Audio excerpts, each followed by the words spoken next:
Girl, one of the things that I love the most is when a franchise goes completely silent, but we know that there are things brewing, inside. And we know that as soon as they come back, it's going to be a shit show in the best way possible. And we need to talk a little bit about the real housewife of Salt Lake City with some little like pieces of tea that we have out there and Miss Brittany talking a little bit about what is happening over there and some of the things that we can expect from the show. So before we start, welcome back. I'm the real Andy of Beverly Hills. Welcome to another piece of tea. Make sure to subscribe right now and hit that notification bell because over here we spill the tea and talk Bravo every single day. All right, guys. So let's talk about this mess. Look, Salt Lake City is one of those franchises who has not disappointed. From season one to season five, I think we can all say it has been one of the greatest shows in Bravo. There is no bad season. There is not bad episode. The drama is always on point. These girls are, everything. Some of them are my became my favorite housewives ever. Like Lisa Barlow and Meredith Marks, are like my everything. I love, love, love, love, love them. But also like some of the other ladies, they are really made for reality TV. So sometimes they are unhinged, sometimes they are weird, but in general I love 99% of them. I mean, there is only one that I cannot stand, and that is Whitney Rose, right? But the rest, all of them, girl, mm, this show honestly give us everything that we love, everything that we need. I don't know how they do it, um I think when we watch all of the other franchises and we are all so used to like always having people who are like weird or like that they don't fit, they are not exactly that franchise. But over here, even with the one hit wonders, like they literally somehow managed to be part of the show. Like, look at what happened with Jenny Wen, for example. I mean, honestly, if it wasn't for the racist shit that everyone find out, she was a really good housewife during her season, right?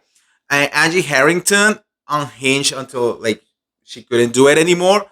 Girl, you know what I mean? Even then, Monica Garcelle, Powell, whatever her last name was, like she left, make sure to leave her mark on the Real Housewife, right?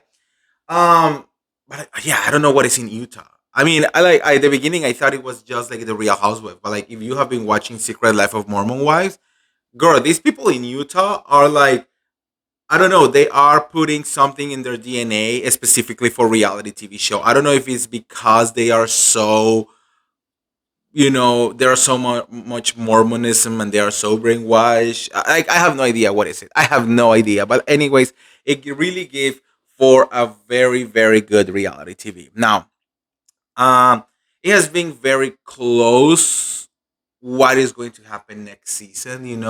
I have heard a lot of things, but I not allowed to say many things just yet. And I am the kind of person who I'm here to support Bravo, and I want everyone to have the best experience ever. And also, what we love to do over here is just like literally gossip. I mean, we are not here to destroy like any you know people's life or whatever.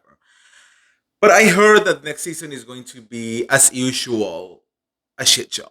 That is going to be really good.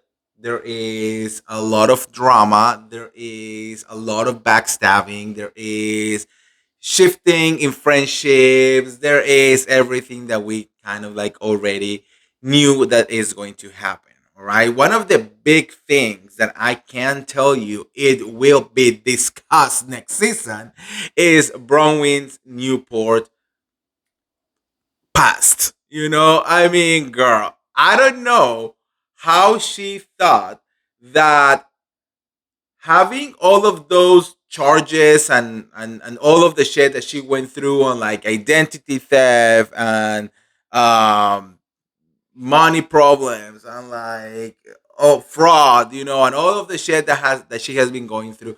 How does she thought that it was never going to be discussed? Like it was literally just a matter of time, and it's going to be there, and it's going to be a really big part of the storyline because Brownwyn decided to play with fire. And if you play with fire, you will get burned unless you are an expert, right? And I think she did all of this out of being vindictive, and that is just not gonna work out like whatsoever. Now we have Brittany. I think Brittany has been one of those weird gems because she's just like honestly kind of like crazy, but we love her. She is the ultimate Sheena Shea. I mean, the moment that she literally stood up and said, "What about me?"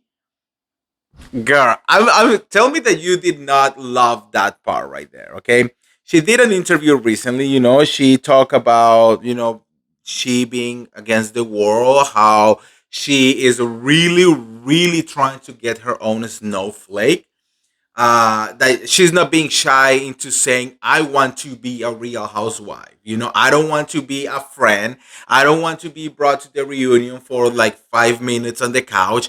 I want to be a real housewife. But thirstiness usually doesn't look good. And this is the magic of Salt Lake City. If you see other people like Brandy Glambio, like you can feel the thirstiness and you are like, oh, girl, no, no, you know. But in this case, it's kind of like the right amount of thirstiness because she's also made for this damn reality TV show. You know what I mean?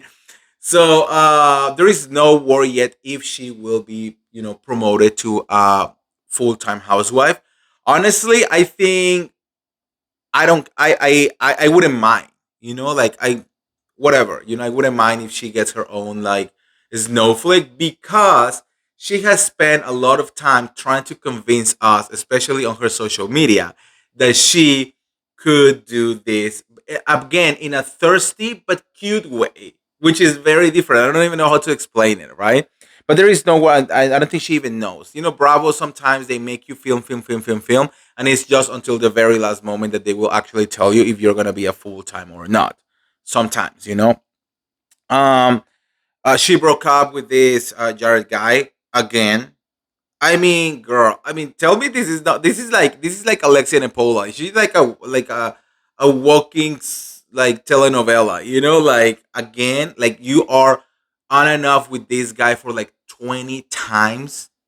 Can you imagine that? And the fact that she's actually in love with him makes it even better, you know. But apparently they broke up again after they were supposed to be going strong. This guy, the way that this guy is using her for being on the show, like it's insane. I don't know if she's ever going to realize that or like really accept it. But like, girl, you know what I mean? And I think she's really, really gonna be trying to make things happen. I'm very curious to see how it's going to be her second season, and if she's still gonna be. I mean, thirstiness can only take you so far. The moment that you are not only thirsty but desperate, I think you're gonna start losing fans. So I think she needs to like treat lightly. We know that it's going to be a great season. Everyone is bringing their A games, and I'm very excited for it. So, anyways, let me know what you guys think on the comments below. What are you expecting from the Real House of Salt Lake City next season? And if you want to get all the tea related to the show or any of the other Bravo shows, make sure to like this video, share this video, subscribe to my YouTube channel, and I'll see you around. See ya. Bye.